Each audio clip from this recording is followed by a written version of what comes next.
Mi nombre es Astrid Jiménez, esto es Cat Vlog y yo como siempre te doy la más cordial bienvenida a este nuevo video. Estoy muy contenta de estar nuevamente con todos ustedes, amigos.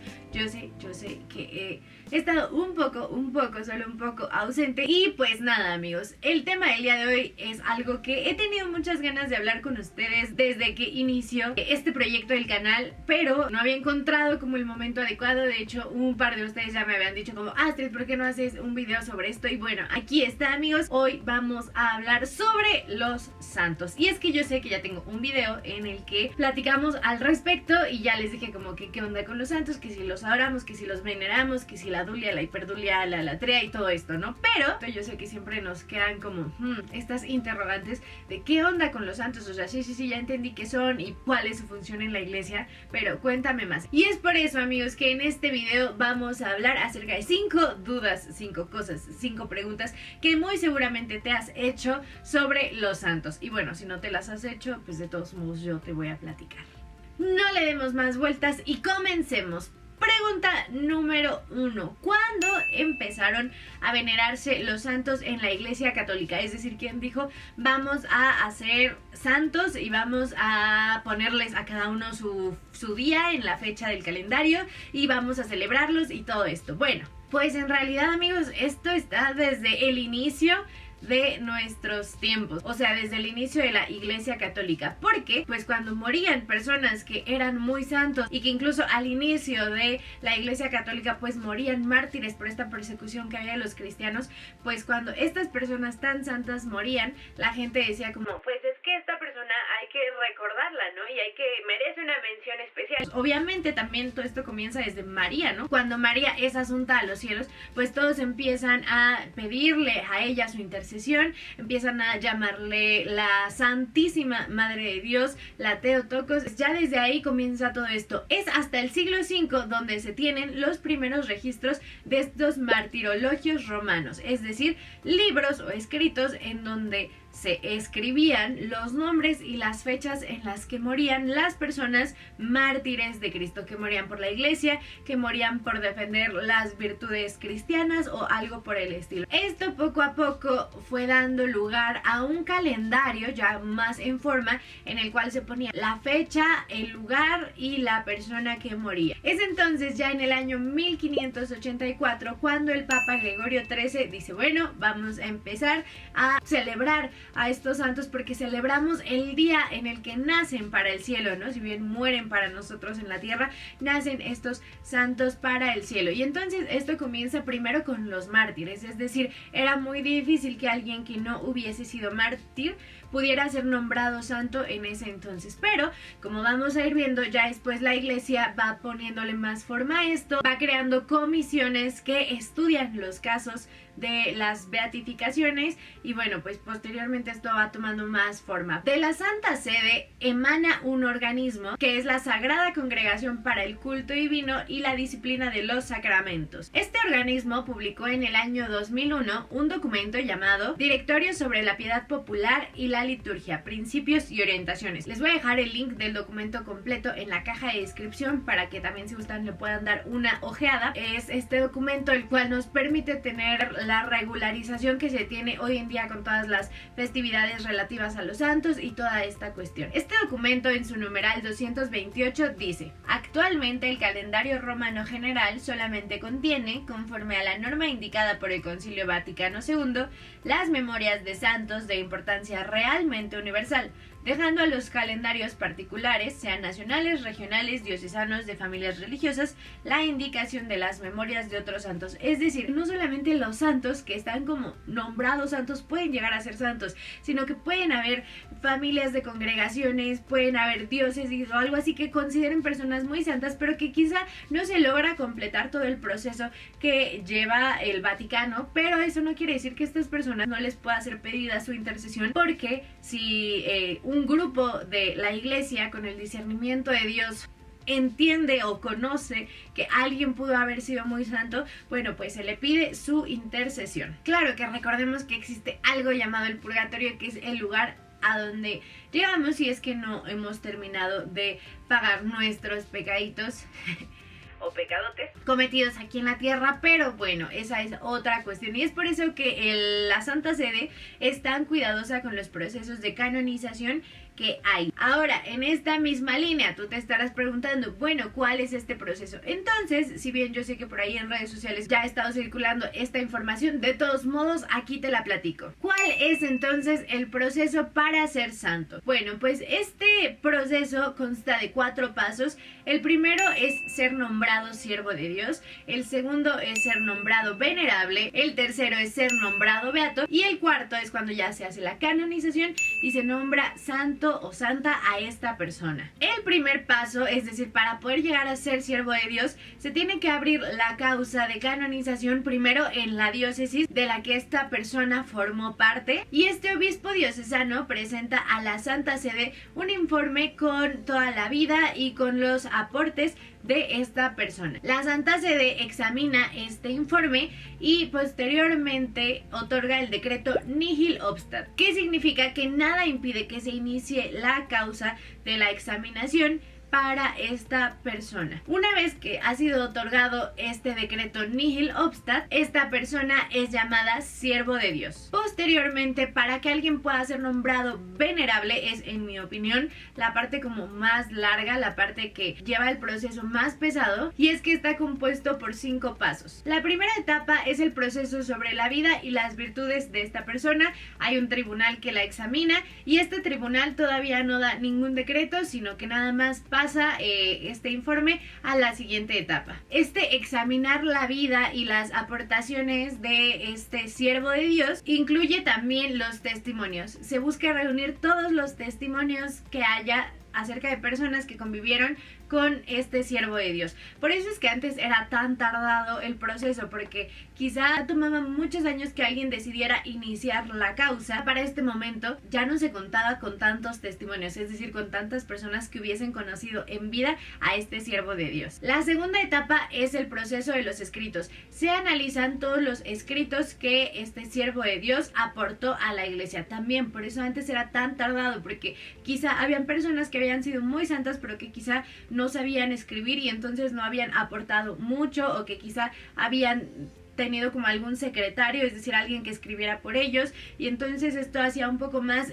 engorroso este proceso. La tercera etapa es cuando se emite un documento llamado positivo, es decir, que ya fueron examinados los testimonios, ya fue examinada la vida, ya fueron examinados los escritos y entonces se verifica que ninguno haya cometido alguna falta a la liturgia, a la fe, ninguna herejía ni nada por el estilo, y entonces se emite este documento de positivo. La cuarta etapa es cuando este documento resultante de la etapa anterior entra a discusión en sesión solemne con cardenales y obispos, con una comisión de teólogos consultores y con la Congregación para las Causas de los Santos. La quinta etapa es la aprobación del Santo Padre.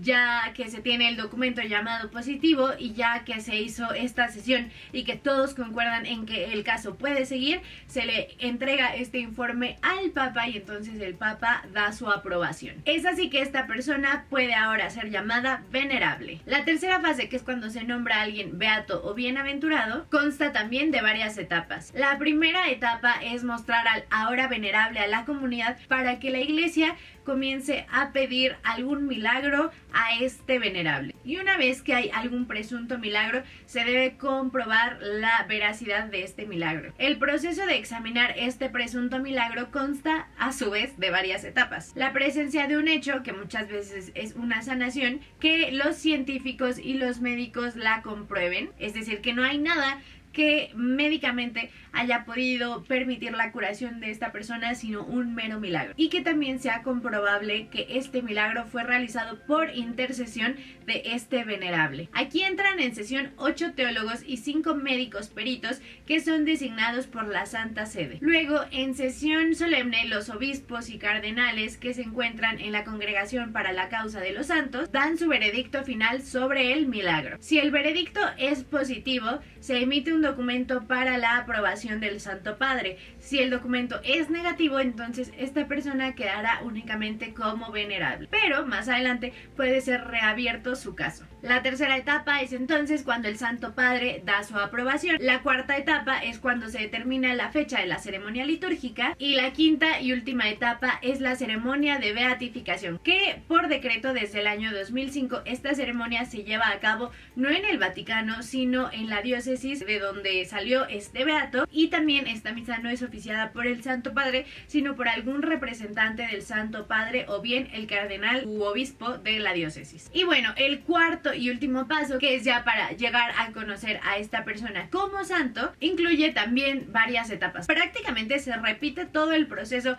para ser beato, pero ahora con un segundo milagro, pues es como un segundo pasito, un segundo escaloncito para que ya no solo sea nombrado beato, sino que ahora sea nombrado santo. Y esta etapa termina obviamente con la ceremonia de canonización, la cual sí se realiza en el Vaticano y sí se realiza por el Santo Padre. Y ya así de fácil te hace santo. Entonces, para la gente que dice como, ay no, pues que el Vaticano promueve santos así como si fueran tortillas, amigos, pues no, ahora nos damos cuenta de que sí es como un proceso bastante tardado, que hoy en día yo creo que de los procesos más rápidos ha sido este que conocemos muy reciente de el beato, ahora beato Carlo Acutis, que tomó alrededor de unos 15 años todo su proceso, cuando sabemos de santos cuyo proceso tardó unos 300 años y de personas que incluso hasta este momento su causa sigue como por ahí de venerable o beato, porque pues conforme más pasa el tiempo más se vuelve complicado. Pero gracias a Dios tenemos muchísimos santos y que nos enseñan con su vida que sí es posible la santidad. La tercera pregunta, ¿cómo se elige el día que el santo será venerado? Bueno, pues esto es muy fácil porque prácticamente se basa en el día que santo o beato murió, pero a su vez a veces puede cambiar. ¿Por qué podría cambiar? Uno, porque quizá hay alguna fiesta importante en ese día, entonces no puede realizarse el mismo día y se pasa quizá al siguiente domingo o un día antes o un día después. También puede que cambie quizá en algún año específico porque justo coincidió con que era Viernes Santo, pero no siempre pasa así. También puede que haya sido un santo muy importante para alguna congregación y que sea celebrado otro día del que es para toda la iglesia. Y también tenemos los casos especiales en los que se celebra no solo la muerte, sino también el nacimiento de estos santos. Y esto es nada más el caso de San Juan Bautista, el caso de María, obviamente, y también el caso de Jesús, en el que, bueno, celebramos su nacimiento, su muerte y sobre todo su resurrección. La cuarta pregunta, que era algo que ya mencionaba un poquito antes, ¿solamente los santos que están nombrados como santos son santos? No. También puede que tú y yo tengamos incluso personas en nuestra familia que son santos, porque recordemos que todos estamos llamados a la santidad, y la santidad no es otra cosa que ser digno de ver cara a cara a Dios. Bueno, que ya es bastante, ¿no? De por sí, pero a lo que me refiero es que en realidad toda persona, así haya alcanzado a entrar así por un pelito de rana calva al purgatorio, eventualmente será santo. Gracias a visiones de santos, precisamente, sabemos que hay personas que pueden tardar años y décadas en el purgatorio, pero bueno, al final de su paso por el purgatorio, todos van a ser santos. Entonces, obviamente, no solamente los santos que conocemos son santos, sino toda aquella persona que ya ha podido pasar del purgatorio a la gloria de la vida eterna. Y es a lo que tú y yo también estamos llamados. Pero bueno, pues qué mejor que tener como ejemplo y tener como santos a estas personas que hicieron grandes aportes a la iglesia, que dieron su vida por la iglesia y que nos enseñan a vivir de manera heroica las virtudes de la fe cristiana. Por último, amigos, otra pregunta que también es demasiado sonada en estos últimos días. ¿Qué son los santos incorruptos? ¿Solamente los que están incorruptos son santos? ¿Se puede ser santo sin ser incorrupto?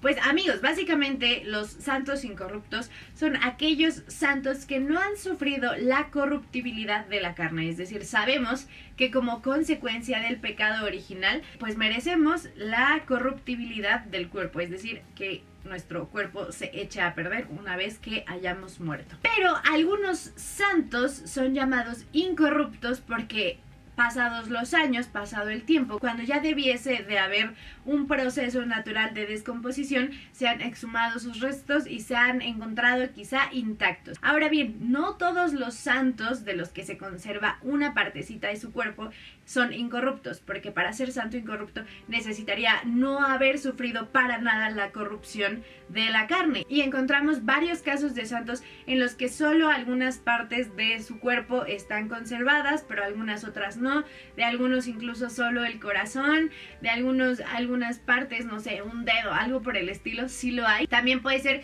que sí se estén descomponiendo, pero más lento de lo normal. Entonces, en realidad es muy difícil que haya un santo totalmente incorrupto, pero bueno, la iglesia llama con mucho amor santos incorruptos a aquellos santos de los que se conserva quizá alguna parte o algo por el estilo de manera natural, sin que haya ningún embalsamamiento ni nada por el estilo. El reciente caso, por ejemplo, con Carlo Acutis, ¿es o no incorrupto? Bueno, lo es en cierto modo porque fue encontrado bastante intacto 15 años después de su muerte, pero se tiene la información de que algunos de sus órganos pues sí han ido pereciendo, también su rostro fue un tanto recompuesto. Hay incluso santos de los que quizás su cuerpo está más o menos incorrupto, pero su rostro no, y entonces se les hace una máscara de cera. Hay que tener mucho cuidado porque la iglesia permite la veneración de los restos de algunos santos como con una especie de recubrimiento. Es el caso de Santa Clara de Asís. Muchos piensan que Santa Clara de Asís está incorrupta,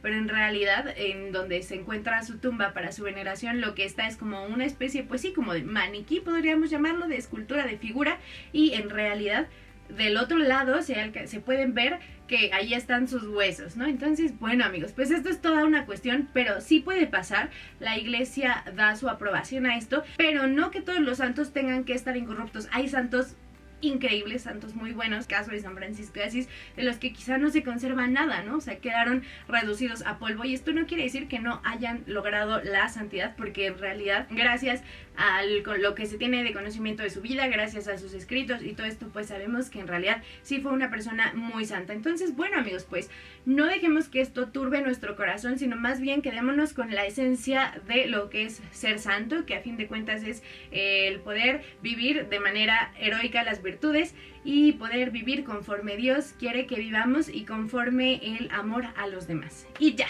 Y nada, amigos, eso ha sido todo por el video de hoy. Les doy las gracias por haber llegado hasta aquí. Yo sé que este video fue un poco más largo de lo usual, pero pues nada, espero que les haya gustado mucho. Ya sabes que tengo Instagram, ya sabes que nos vemos en la semana en los programas de radio, ya sabes que nos vemos también en Instagram Live para rezar el rosario todos los días. Y de verdad, muchas gracias por todo tu apoyo. Si tienes la oportunidad, suscríbete, comenta, comparte y dale like. Mi nombre es Astrid Jiménez, esto es Cat Blog y tú y yo nos vemos en el próximo video. Bye.